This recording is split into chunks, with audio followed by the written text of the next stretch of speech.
Hey everybody. I want to begin this little talk about what it takes to diagnose somebody with a psychological disorder. We're looking for certain characteristics.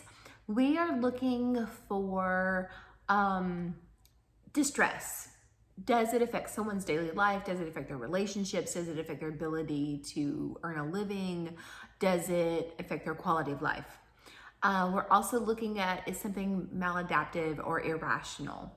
If someone is in a very stressful environment where their life is at risk, it is completely adaptive and rational for them to be hypervigilant, for them to be emotionally numb, because it's a survival technique. Now, if someone experiences that and then they're out of that environment and they're still having those symptoms, then that could be diagnosed with maybe PTSD. With rational versus irrational, if you're afraid of snakes, that doesn't mean you have a phobia of snakes. It's rational to be afraid of snakes, especially if you don't know enough about them to know which ones are poisonous. Same with spiders. But if you're so afraid of snakes and spiders, you won't go to the zoo, maybe then you might have a phobia. So it has to be maladaptive and or irrational. Has to violate norms, society norms. Usually this comes up with religion versus psychological disorders. Sometimes someone said, how can you tell the difference between someone who is religious and someone who has religious delusions? It's like, it's one of those things, once you've seen it, you know. Because yes, some people do believe they communicate directly with their higher power. But if you believe your higher power is telling you to harm yourself or someone else, that's probably a psychological disorder, not a part of that religious belief. And so then the last one, which is the distress, and the last one are the two most ones we talk about as a therapist or as a psychiatrist. The last one is risk of harm to self or others, and that trumps everything else. If you are thinking about harming yourself, or you're thinking about harming someone else, or you have harmed yourself or someone else because of your psychological disorder, you get put in a psych hospital. You need to be taken out of the environment until you can be stabilized. I've had a lot of clients, because I used to work at a psych hospital. Everything from what you typically think of self-harm to the most unusual, I guess, to try not to put a negative word. I had a client at this hospital who believed a voodoo priestess had put snakes in his feet. So he put his feet in boiling hot water to get those snakes out, and got third-degree burns. So he was obviously needed to be taken out of the regular environment so he could be kept safe until he could get his medication stabilized. And that's a nice transition to the next disorder. I know I'm kind of going a little out of order because I talked about some disorders, and then I thought, well, I should probably give you how we determine what is a disorder. So schizophrenia. Schizophrenia is not really common. It's only about 1% of the population. But if you work at a psych hospital, you will see, gosh, I'm just going to do a rough estimate of my memory. I would say probably at least a third, if not more, of the people when I worked at a psych hospital with adults had schizophrenia.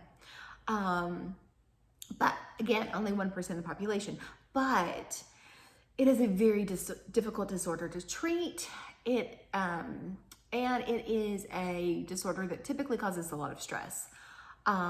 Distress and stress for other people around you.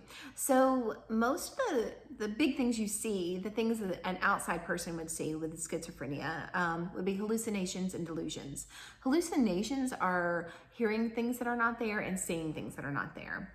Somebody asked me a question, is this like their imagination? It seems as if looking at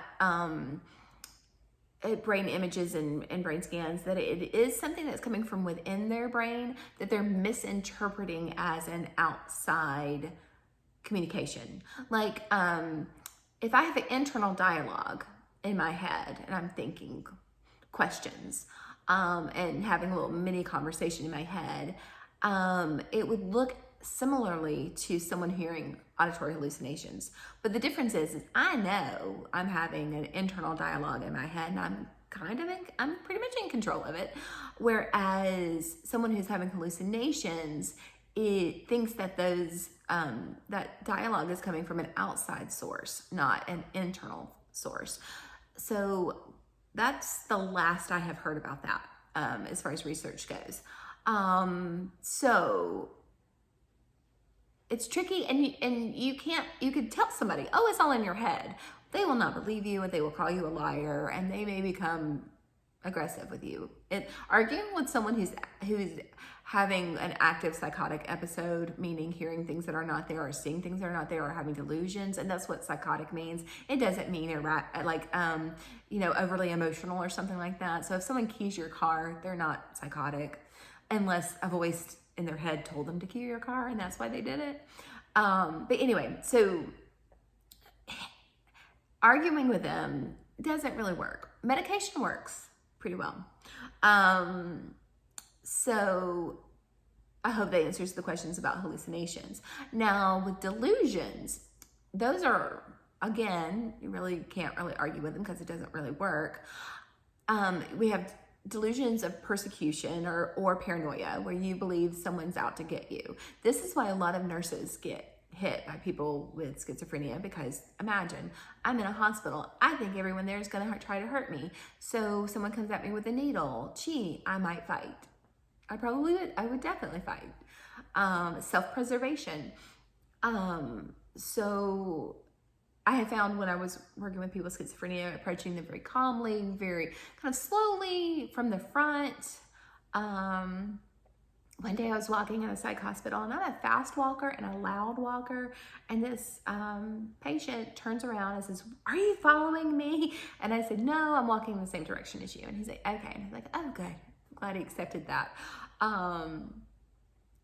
So anyway, so you just have to be careful how you approach in case they are paranoid.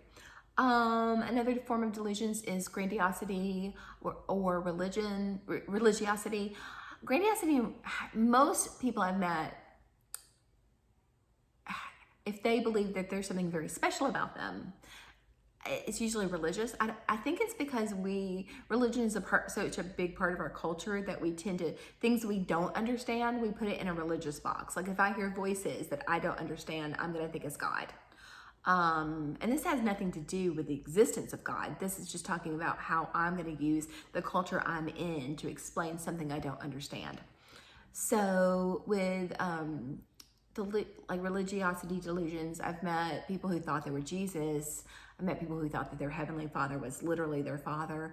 And strangely enough, a lot of people think God tells them to quit taking their medicine. Don't know why.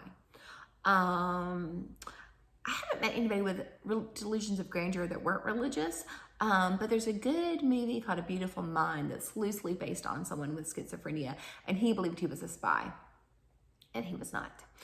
There's also delusions of reference, where you believe your thoughts are being transmitted by the internet or microwave. Like if you think the radio is communicating with you, that would be a delusion of reference. Okay, and so that's schizophrenia in a nutshell, and I'm gonna stop here and go for part 3.